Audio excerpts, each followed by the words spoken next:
اور 10 صفات تھی جو مولا کائنات نے بیان کیے، اور ہم نے گزارش کیا تھا کہ علماء، فقہا، اکابرین مذہب اور ائمہ ہدا علیہم السلام کا یہ قول ہے کہ اگر اس وقت وہاں پر سڈن ڈیتھ نہ ہوتی تو مولا کائنات شاید بہت سے اور صفات صاحبان تقوی کے بیان فرما دیتے، جس بہاؤ کے ساتھ بیان کا سلسلہ جاری تھا۔ لیکن جب وہاں پر ایک با تقوی، ایک مومن، ایک متقی، ایک پرہیزگار، ایک با ایمان شخص کی روح پرواز کر گئی تو پھر وہاں پر مولا کو اپنی سپیچ کو روکنا پڑا۔ تو آقا نے نہج البلاغہ میں ارشاد فرمایا فالمتقون فیہا ہم اہل الفضائل، دنیا میں صاحبان تقوی بے شمار فضیلتوں کے حامل ہیں، بے شمار فضائل ہیں، محاسن ہیں، محامد ہیں، صفات حسن ہیں، اوصاف کریمانہ ہیں، اوصاف خدا بندی ہیں، اوصاف اہل بیت ہیں، جن سے ان کے ٹرو فالوورز متصف ہیں۔ آپ کو میری آواز پہنچ رہی ہے؟ بالکل بالکل پہنچ رہی، تھینک یو۔ تو مولا کائنات نے ان کے صفات بیان کیے، قرآن کریم میں بھی بیان کیے گئے اور احادیث مبارکہ میں بھی اوصاف بیان کیے گئے۔ بے شمار اوصاف ہیں جو اہل بیت اطہار علیہ السلام کے ٹرو فالوورز کے ہیں، اور انہی اوصاف و صفات تک پہنچنے، انہیں اپنانے اور اپنے قلب و روح میں راسخ کرنے اور اپنی ذات کو مرضات الہی کے سانچے میں ڈھالنے کے لیے، اس کیفیت کو ممکن بنانے کے لیے ہم ان مجالس نور کا اہتمام کرتے ہیں، اس منبر کرتے ہیں، تاکہ وہ نورانی تعلیمات ہم تک پہنچ سکیں اور وہ ہمیں یاد خدا، معرفت ربانی اور محبت اہل بیت کے آداب و اسلوب سکھا سکیں۔ تو معصوم اپنے کلام میں ارشاد فرمایا اور خوبی، زیبائی اور برائی کا جو معیار بیان کیا، قبح و حسن کا جو معیار بیان کیا، آقا نے نہج البلاغہ میں بیان کیا، اور فارسی کے کسی دانشور نے اپنی زبان میں بھی اس کو بیان کیا۔ اس نے کہا کہ سفیدی نہ بیان گر زیباییست و نہ سیاہی نشانی زشتی، کفن سفید اما ترساننده است و کعبه سیاه اما محبوب و دوست داشتنی است۔ تو وہ کہتا ہے کہ انسان بے اخلاق شخص نہ بے مظہرش، وہ کہتا ہے کہ مولا کائنات ہی کا فرمان ہے جس کا ترجمہ کیا ہے کہ کائنات میں حسن کا معیار کیا ہے، خوبی کا معیار کیا ہے، زیبائی کا معیار کیا ہے، زشتی کا معیار کیا ہے، اور قرآن کریم نے اس کو اپنے انداز میں بیان کیا، جو قرآن کریم کا مزاج ہے کہ اختصار کے ساتھ گفتگو کرتا ہے۔ ان اکرمکم عند اللہ اتقاکم، در واقع خالق کائنات نے انسان کو جو ایسٹس عطا کیے ہیں اس میں ایک فزیکل، 3 طرح کے ایسٹس ہیں جو خالق کائنات نے انسان کو عطا کیے ہیں۔ ایک فزیکل ایسٹ ہے، یہ ہم آیات اور روایات کی روشنی میں آپ سے بیان کر رہے ہیں۔ ایک فزیکل ایسٹ ہے، ایک اسپرچول ایسٹ ہے، اور ایک انٹلیکٹ اینڈ کانشنس، انسان کا ضمیر و وجدان ہے جو خالق کائنات نے عطا کیا، جو اس کو دوسری مخلوقات سے ممتاز کرتا ہے۔ ایک سرمایہ ہے جو خالق نے اس کو عطا کیا۔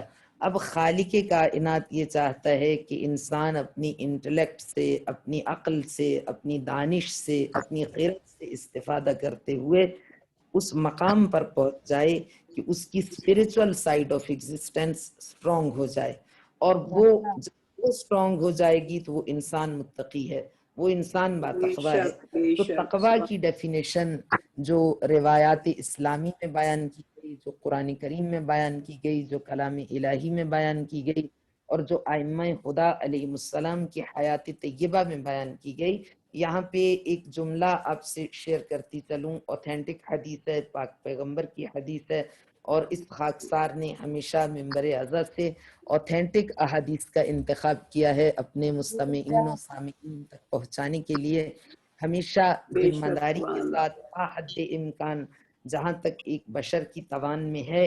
میں نے یہ کوشش کی کہ ہمیشہ حرف غلط سے اجتناب کیا جائے، اور جو مستند اور صحیح کلام اہل بیت ہے اس کو آپ کی نظر کیا جائے۔ تو آقا نے جو نہج البلاغہ میں ارشاد فرمایا کہ مومن کے صفات، جو ہمارا ٹرو فالوور ہے اس کے صفات کیا ہیں، تو فرمایا فی الزلازل وقور وفی المکارہ صبور وفی الرخاء شکور اما اللیل فصافون اقدامهم تالین لاجزاء القرآن یرتلونہ ترتیلا ویحزنون به انفسهم ویستثیرون به دواء دائهم فإذا مروا بآية فيها تشويق ركنوا إليها طمعا وتطلعت نفوسهم إليها شوقا وظنوا أنها نصب أعينهم وإذا مروا بآية فيها تخويف أصغوا إليها مسامع قلوبهم وظنوا أن زفير جهنم وشهيقها في أصول آذانهم فهم حانون على أوساطهم مفترشون لجباههم وأكفهم وركبهم وأطراف أقدامهم يطلبون إلى الله تعالى بفقاك ركابهم.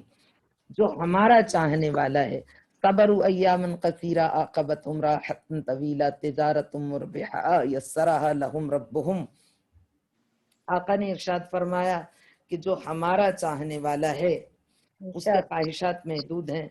یہ نہیں کہ اس کے اندر خواہشات نہیں ہیں، لیکن اس کے خواہشات کنٹرول میں ہیں، محدود ہیں. وہ اپنی عقل و دانش سے، خرد سے استفادہ کرتے ہوئے اپنے خواہشات کو عقلانی اور انسانی کنٹرول میں دے کر، عقل کا پہرا بٹھا کر وہ اپنے خواہشات نفسانی کو حلال ذرائع سے ان کی تسکین کو تلاش کرتا ہے انسان مومن. اما اللیل فصافون اقدامہم. اس سے پہلے کہ نہج البلاغہ کی ان کلمات کا میں آپ کے سامنے ترجمہ پیش کروں، مولا کائنات علی بن ابی طالب علیہ السلام ہی کی ایک کیفیت کو آپ سے شیئر کرنا چاہتی ہوں، جس کو تمام ہمارے منابع نے یکساں صحت کے ساتھ بیان کیا کہ ایک دن مولا کائنات علی بن ابی طالب علیہ السلام کو اس کیفیت میں پایا گیا کہ آقا کا سر سجدے میں تھا اور آقا کے لبان مبارک پر مناجات کے زمزمے رواں تھے. تو جب غور سے سنا گیا تو آقا فرما رہے تھے اللہم انی قد وہبت نصف حسناتی لشیعتی. جب مولا کائنات کے اس کلام کو شہزادی عالم نے سنا تو شہزادی عالم نے اپنے سر کو سجدے میں رکھا اور فرمایا اللہم انی قد وہبت نصف حسناتی لشیعت علی. جب شہزادی کونین پیغمبر اکرم کی دختر بلند اختر کے اس کلام مبارک کو سردار جوانان جنت کے مصداق شہزادوں نے سماعت کیا تو دونوں شہزادوں نے اپنا سر سجدے میں رکھا اور کہا اللہم ان قد وہبنا نصف حسناتنا لشیعت ابی. جب شہزادوں نے یہ عمل انجام دیا تو جو خادمہ اہل بیت گھر میں تھی اس نے بھی یہی عمل انجام دیا. جب اس نے انجام دیا تو سرکار رسالت مآب عقل کل عادی رسول وجہ وجود کائنات فخر موجودات صاحب لولاک آقا نامدار سرکار رسالت مآب صلی اللہ علیہ وآلہ وسلم کی نگاہ نے جب ان مناظر کا مشاہدہ کیا تو آقا کا سر سجدے میں گیا اور آقا نے ارشاد فرمایا انی قد وہبت نصف حسناتی لشیعت علی فجاء جبریل امین. جبریل امین فرشتہ وحی الہی آسمان سے نازل ہوئے فقال یا محمد ان اللہ یقرأک السلام. اے حبیب کبریا خالق کائنات آپ پر سلام بھیجتا ہے اور وہ ارشاد فرماتا ہے ان ابلغ الیکم کہ میں آپ تک یہ پہنچا دوں کہ انی انت اکرم منی و انی انا اکرم الاکرمین و خیر المؤتین و ارحم الراحمین و اجود الاجودین انی قد غفرت لشیعت علی. کہ جبریل امین نازل ہوئے اور انہوں نے پیغمبر سے ایک مخصوص خطاب کیا.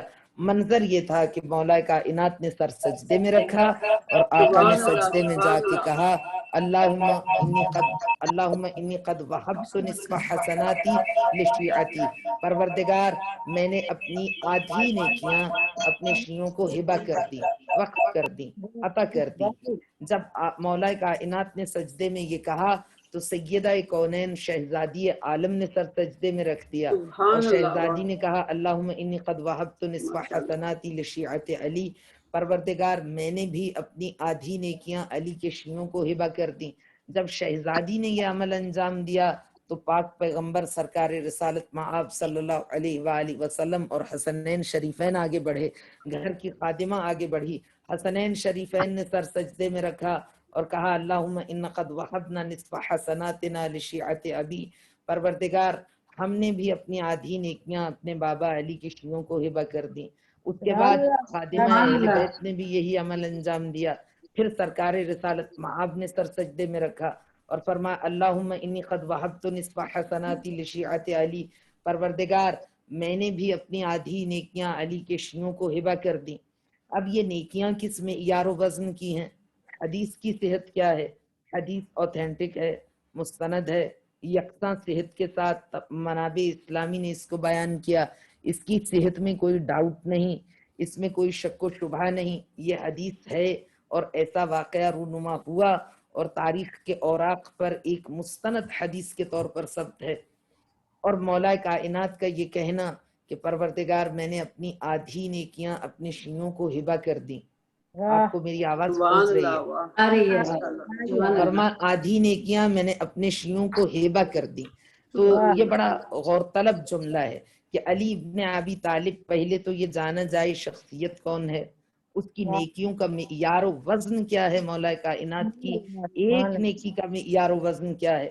اگر مولا کائنات کی ایک نیکی کا معیار پرکھنا اور وزن کو سمجھنا ہو تو پھر ہمیں پاک پیغمبر کی زبان وحی ترجمان سے ادا ہونے والے ان کلمات مبارک کی جانب رجوع کرنا پڑے گا جن کو تمام مکاتب فکر اسلامی نے، تنہا مکتبہ ہمارے مکتبہ فکر نے نہیں، مکتبہ تشیع نے نہیں، تمام مکاتب فکر اسلامی نے پاک پیغمبر کے ان کلمات کو نقل کیا.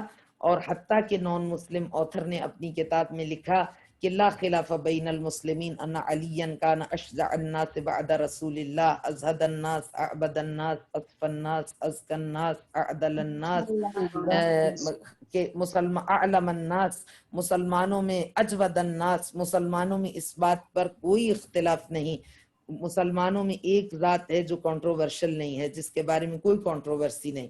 خلافت کا مسئلہ نہیں، اس کے صفات کا مسئلہ. کہا وہ ایک تنہا ذات ہے جس پر سارے مسلمان متفق ہیں. اللہ کے بعد، کعبے کے بعد، پیغمبر کے بعد، قرآن کے بعد پانچویں چیز ہے جس پر سارے مسلمان یکساں طور پر متفق ہیں، اور وہ اس کے کمالات ہیں. اور وہ کون ہے؟ نان مسلم آتھر کہتا ہے جتنی میں نے ریسرچ کی تمام مکاتب فکر اسلامی کی، اس میں میں نے پایا کہ تمام مکاتب فکر اسلامی اس بات پر متفق ہیں کہ ان علی کان اشجع الناس بعد رسول اللہ. رسول گرامی اسلام کے بعد کائناتی انسانیت کی سب سے شجاع، سب سے بہادر، سب سے جواد، سب سے سخی، سب سے عادل، سب سے با انصاف، سب سے کریم، اکرم الناس، سب سے زاہد، ازہد الناس، سب سے زیادہ متقی اور پرہیزگار، اتقی الناس، سب سے زیادہ اصف الناس، صاف ستھرا، شفاف، دھلا ہوا، اجلا، سب سے زیادہ اصف الناس، طہارت باطنی اور پاکیزگی ظاہر سے آراستہ اگر کوئی شخصیت ہے طول تاریخ میں تو وہ مولا کائنات علی ابن ابی طالب کی ذات گرامی ہے. اس کے بعد وہ کہتا ہے کہ جہاں حضور نے فرمایا ان علی کان اشجع الناس بعد رسول اللہ، اور تمام مکاتب فکر اسلامی نے اس کو بیان کیا، تو کہتا ہے کہ علی کے شجاع ہونے کی سب سے بڑی دلیل جو مکاتب فکر اسلامی نے بیان کی وہ روز خندق پاک پیغمبر کے وہ کلمات اور فرشتہ وحی الہی کا وہ ما بین ارض و سما گونجنے والا نغمہ اور ترانہ ہے. ضربت علی یوم عبادت ثقلین. علی ابن ابی طالب کی ذات گرامی وہ ہے کہ جس کا ایک عمل، ایک ضربت ثقلین کی، جن و انس کی عبادتوں پر بھاری ہے. آغاز انسانی سے لے کر اختتام تک پوری کائنات کے جن و انس کے نیک اعمال پر حاوی ہے علی کا ایک عمل. اور علی کا ہر عمل اسی معیار و وزن کا ہے، اسی معیار و وزن کا حامل ہے ہر عمل. اور وہ علی ابن ابی طالب فرماتے ہیں کہ میں نے اپنی نصف نیکیاں حسنات اپنے شیعوں کو ہبہ کر دی. پھر شہزادی کونین پیغمبر اکرم کی دختر بلند اختر لو کان الحسن شخصا لکانت فاطمہ بل ہی اعظم، وہ شخصیت جس کے لیے آیت اللہ خمینی نے بھی کہا تھا کہ زنی فاطمہ کون ہے؟ زنی کے چون خورشیدی برتھار کے اسلام عزیز می درخشد، زنی که فضایل بی‌نهایت او هم تراز فضایل بی‌نهایت پیامبر اکرم و خاندان عصمت و طهارت بود. زنی که هر کسی با هر بینش درباره او گفتاری دارد که از عهده ستایش او بر نیامده و دیگران هرچه هم که گفتن به مقدار فهم خود بوده، نه به اندازه مرتبت او، و دریا را در کوزه نتوان گنجون. امام خمینی نے کہا تھا کہ فاطمہ کون ہے؟ انقلاب اسلامی ایران کے بعد پہلی جو ان کی تقریر تھی سیدہ کونین کے بارے میں ان کے یوم ولادت پر، انہوں نے کہا روز ولادت زہرا یہ مرضیے، یعنی روز ولادت عفت، طہارت، شہامت، سخاوت، تقوی، سبحان رستگی. اللہ سبحان اللہ بے شک فاطمہ کی ولادت صرف ایک شہزادی کی ولادت نہیں، بلکہ فاطمہ کی ولادت یعنی کائنات کے تمام اوصاف کمال کی ولادت. واہ سبحان فاطمہ اللہ کی ولادت یعنی اوصاف الہی کی ولادت. فاطمہ بے کی شک ولادت یعنی کائنات کے کمالات کو جسم ملا. فاطمہ بے کی شک ولادت یعنی اوصاف حسن کو انسانی پیکر عطا ہوا. سبحان اللہ فاطمہ کی ولادت یعنی سخاوت کی ولادت، شہامت سبحان کی اللہ ولادت، عدل کی ولادت، وقار کی ولادت، بے تقوی شک کی ولادت، پرہیزگاری کی ولادت، صداقت کی ولادت، سچائی کی ولادت. اور پھر وہ کہتے ہیں زنی چون خورشیدی بر تارک اسلام، زنی که چون خورشیدی بر تارک اسلام عزیز می درخشد.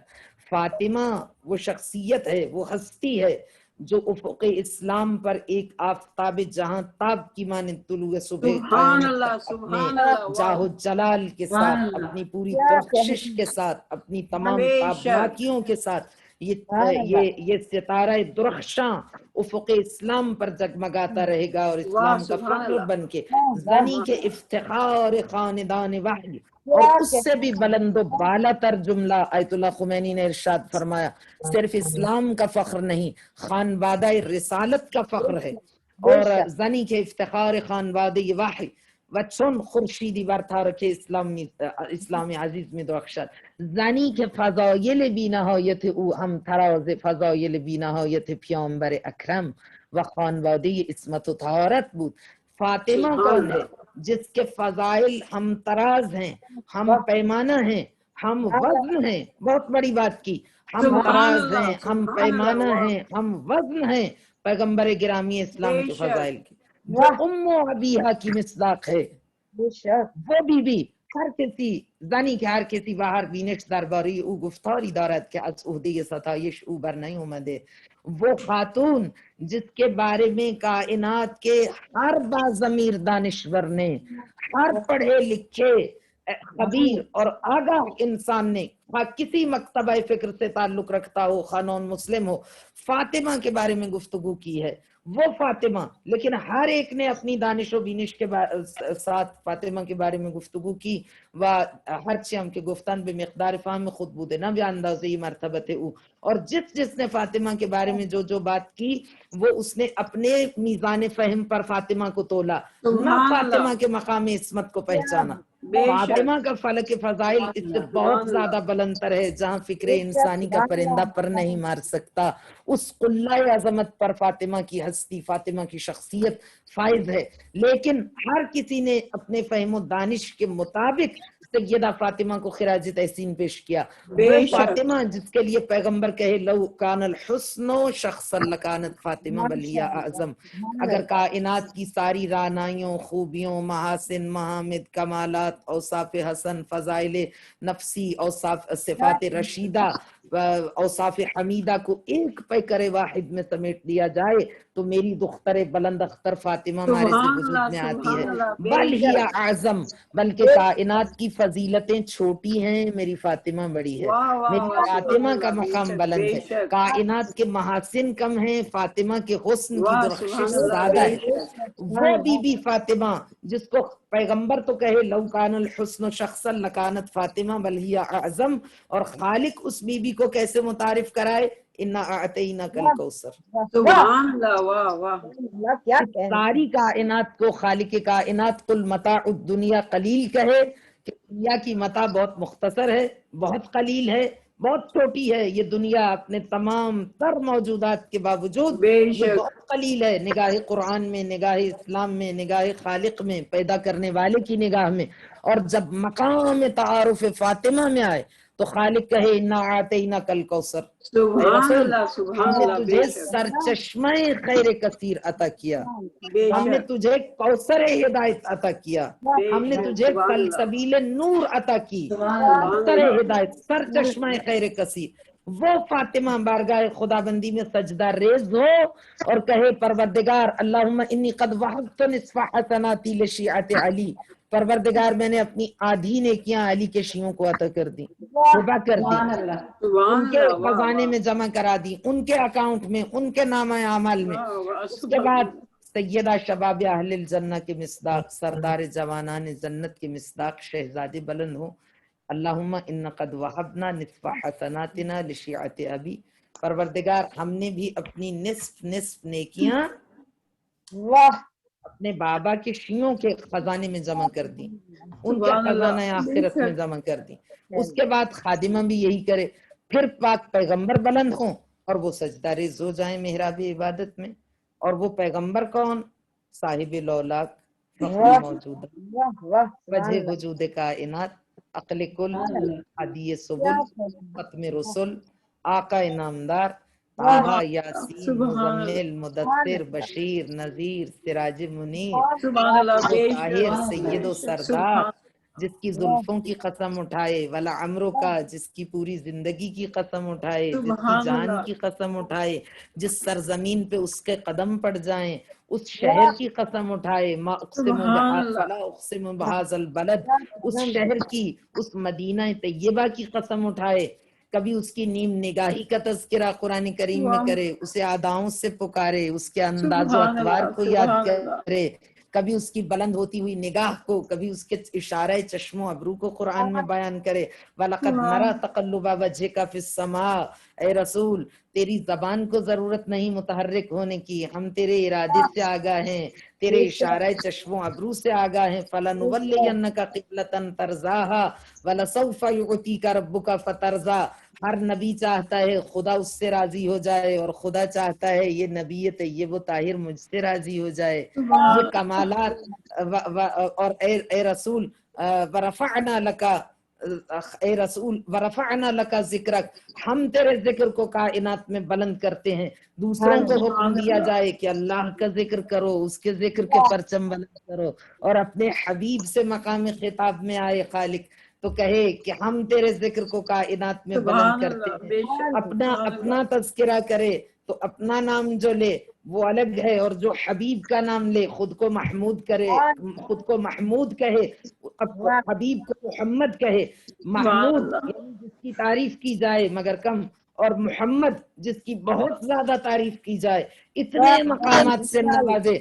جب اس کے مزاج کی تعریف کرے، مزاج کا تعارف کرائے تو کہے انک لعلی خلق عظیم، متاع دنیا قلیل ہے اور تیرے اخلاق عظیم ہے، تیرے سبحان اللہ، محاسن بے بے شک شمار ہیں، سبحان لا اللہ تعداد ہیں، سبحان اللہ، ناقابل شمارش ہیں، تیرے کمالات کا کوئی احصا نہیں کر سکتا، تیرے بے اوصاف کا شک کوئی احاطہ نہیں کر سکتا۔ اے بے رسول شک تو معظم ہے، تو مکرم ہے، تو کائنات کے ہمارے سے وجود میں آنے کا سبب ہے، تو رحمت سبحان اللہ، بے الہی، شک انا ارسلناک وما ارسلناک الا رحمتا للعالمین، تو کائنات کے لیے سراپا رحمت ہے۔ اس نبی مکرم وہ سجدے میں سر رکھے، اللہم انی قد وہبت نصف حسناتی لشیعت علی، پروردگار میں نے بھی اپنی نصف نیکیاں علی کے شیعوں سبحان کو عطا اللہ کر دی۔ سبحان اللہ، جب بے پیغمبر یہ حکم، جب پیغمبر سجدے میں اس طرح سے درخواست گزار ہوں تو حکم الہی لے کر فرشتہ وحی الہی زمین پر آ جائیں، عازم زمین ہوں اور کہیں کہ اے احمد مجتبی ان اللہ یقرأک السلام، خدا آپ کو سلام بھجوا رہا ہے اور کہتا ان ابلغ الیکم، میں آپ تک ایک پیغام پہنچا دوں۔ پیغام کیا ہے؟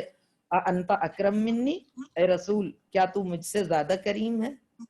وَإِنِّي أَنَا أَكْرَمُ الْأَكْرَمِينَ وَأَجْوَدُ الْأَجْوَدِينَ وَخَيْرُ الْمُؤْتِينَ وَأَسْخَلُ، اے رسول کیا انا اکرم الاکرمین، انی انا اکرم الاکرمین، میں ہر کریم سے زیادہ کریم ہوں، خیر المؤتین، سبحان اللہ ہر عطا کرنے والے سے بڑا منبع فیض اور چشمہ عطا ہوں، سبحان اللہ اجود سبحان الاجودین، اللہ، ہر جواد سے زیادہ صاحب بخشش و احسان و جود و صفا ہوں، بے ارحم شک الراحمین، ہر رحم کرنے والے سے زیادہ رحم کرنے والا ہوں۔ تو تو نے اپنی نصف نیکیاں علی کے شیعوں کے لیے ہبہ کی، لیکن انی غفرت لشیعت علی، میں نے علی کے شیعوں کو یوں ہی معاف کر کے انہیں حصول جنت کا استحقاق عطا کر دیا۔ سبحان اللہ، فرشتہ سبحان اللہ، الہی یہ پیغام لے کے آئے۔ سبحان اللہ۔ اب یہ کرنا چاہتی ہوں، حدیث اوتھینٹک ہے، لیکن ہم جس مسئلے سے دو چار ہیں وہ یہ ہے کہ ہمارے ممبر پر ایسے افراد آ جاتے ہیں، ہمارے یہاں کوئی معیار نہیں ہے ممبر پر لوگوں کو بٹھانے کا، جس کا دل چاہے ممبر پر آ جاتا ہے اور جو دل چاہے بیان کر کے چلا جاتا ہے۔ ہم جاہل خطبہ میں اور کم علم اہل ممبر میں پھنسے ہوئے لوگ ہیں۔ یا ممبر پر آنے والا طالب علم ہونا چاہیے یا عالم دین ہونا چاہیے، کم از کم اس کی شخصیت ایسی ہو جو مستند ہو، جو علوم اہل بیت کو صحیح طریقے سے ممبر پر بیان کر سکے، بے شک۔ حدیث کو تجزیہ و تحلیل کے مراحل سے گزار سکے۔ بہت سے مقامات پر ہماری، آپ ناراض تو نہیں ہو رہی؟ نہیں نہیں بالکل نہیں، بالکل بہت نہیں، گمبھیر سناٹا ہے، بہت زیادہ محیب سکوت ہے، بہت حوصلہ شکن خاموشی ہے، اس لیے عرض کر رہی ہوں کہ آپ کہیں ناراض تو نہیں ہوگے۔ ہمارے آپ کی ممبروں بہت پر اچھی ہے نا کہ سب ہم وطن ہمارے ممبروں پر جو المیہ ہے وہ یہ ہے کہ ہمارے یہاں ایسے خطبہ ممبر پر آتے ہیں کہ بسا اوقات حدیث وہ اوتھینٹک بیان کرتے ہیں، پھر اس کے بعد ریفرنسز بھی بیان کر دیتے ہیں کہ فلاں فلاں کتاب میں فلاں پیج پر فلاں صفحے پر فلاں باب میں یہ روایت بیان کی گئی۔ اب روایت تو صحیح ہے، لیکن روایت جب بیان کی تو اس کا انالیسز نہیں کیا، اس کا تجزیہ و تحلیل نہیں کیا، اس کا پوسٹ مارٹم نہیں کیا، تو اس کو لوگوں تک پہنچا دیا۔ اب معصوم فرماتے کلم بالناس علی قدر عقولہم، لوگوں سے بات کرو، گفتگو ایسی کرو جو ان کے فہم کے مطابق ہو، اور سبحان اگر اللہ، ان کے بے فہم شک۔ سے بالاتر ہے تو تم اپنا ہنر دکھاؤ اور ان کے فہم کے سانچے میں ڈھال کر تعلیمات واہ واہ اسلام واہ، ان کے سبحان سامنے اللہ، بے شک۔ اس بات کو وہ سمجھ سکیں۔ اسی لیے مولا کائنات کو پاک پیغمبر نے کہا عین اللہ، حالانکہ اللہ کی تو آنکھ نہیں، اذن اللہ، اللہ کا کان، حالانکہ اللہ کا تو کان ہی نہیں ہے، وہ تو جسم و جسمانیت سے ماورا ہے۔ وہ تو بے شک۔ قرآن میں اپنا تعارف کرواتا ہے، سبحان اللہ عما تصفون، سبحان ہے، منزہ ہے، بالا ہے، فراتر ہے، اعلیٰ تر ہے، اجل ہے، اکرم ہے، منزہ ہے، بے عیب ہے، لا ریب ہے، ان صفات سے جن سے تم اس کو سبحان متصف اللہ، بے کرتے ہو۔ شک، بے لم شک۔ یتخذ صاحبۃ ولا ولدا، وہ نہ اس کا کوئی لائف پارٹنر ہے، نہ کوئی کمپینین ہے، نہ ڈیپٹی ہے، نہ اسسٹنٹ ہے، نہ اس کا کوئی ساتھی ہے، نہ سپورٹر ہے، نہ اس کو کسی سپورٹر کی ضرورت ہے، کسی طرح کی سپورٹ کی ضرورت ہے۔ لا یعودہ حفظہما، وہ خالق کائنات تنہا کافی ہے اس کائنات کو سنبھالنے کے لیے، اس کو مینج کرنے کے لیے، اس کو ضرورت نہیں ہے کسی ساتھی کی، کسی سپورٹ کرنے والے کی، کسی بے ڈیپٹی کی، شک۔ کسی کمپینین کی۔ لم یتخذ صاحبۃ ولا ولدا، نہ اس کا کوئی لائف پارٹنر ہے اور نہ اس کو اس کی کوئی ضرورت ہے، اور بے لم شک، یلد ولم یولد، نہ اس کی کوئی اولاد ہے، نہ وہ کسی کی اولاد ہے۔ بے شک، وہ تو سبحان اللہ۔ تمام رشتوں سے، تعلقات سے ماورا ہے، مبرہ ہے، منزہ ہے، سبحان سبحان اللہ، ان بے تمام شک۔ معانی کو اپنے دامن میں سمیٹے ہوئے ہے۔ جسے کسی کی احتیاج نہ ہو اسے سبحان کہیں گے، جو سب سے زیادہ پاکیزہ ہو اسے سبحان کہیں گے، بے جس کا شک، عیب و نقص سے منزہ ہو اسے سبحان کہیں گے، بے جو شک، تمام چیزوں سے بالاتر ہو اسے سبحان کہیں گے، جو بے تمام شک۔ اوصاف کمال اپنے وجود میں رکھتا ہو اور ذاتی کمالات ہوں اس کے، اکتسابی نہ ہوں، اس کو سبحان کہیں گے۔ تو سبحان اللہ، بے خالق شک۔ کائنات سبحان ہے، صمد ہے، صمد کا معنی بھی تقریباً ملتا جلتا ہے، جس کے پاس تمام اوصاف کمال بدرجہ اتم موجود ہوں اور وہ کمال کسی کے عطا کردہ نہ ہوں، اس کے ذاتی کمالات ہوں، سبحان اکتسابی نہ اللہ، ہوں، اس کو کہیں گے صمد، اس کو کہیں گے سبحان۔ تو خالق کائنات تو ان تمام چیزوں سے مبرہ ہے، بے تمام شک، چیزوں سے منزہ ہے، بالاتر ہے، بے عیب ہے، لا ریب ہے، اس کی ذات کو تو کسی چیز کی ضرورت نہیں۔ اب یہ جو معصوم نے یہاں پہ بے شک۔ یہ جو تبصرہ کیا جاتا ہے، علماء خطبہ بیان کرتے ہیں ممبر سے اور حدیث کو تجزیہ و تحلیل کے مراحل سے گزارے بغیر لوگوں کے گوشزد کر دیتے ہیں، اس سے کمیونٹی تباہی کی جانب جاتی ہے۔ لوگ کہتے ہیں ہم نے ممبر سے سنا، اسناد کے ساتھ سنا، کافی شریف کی حدیث ہے، آقا نے ارشاد فرما دیا۔ اگر آقا نے ارشاد فرما دیا کہ میری نیکیاں میں نے اپنے شیعوں کو ہبہ کر دیں، تو پھر شیعوں کو کیا ضرورت ہے نیک اعمال انجام دینے کی؟ کوئی انسان کتنے بھی اچھے اعمال انجام دے لے،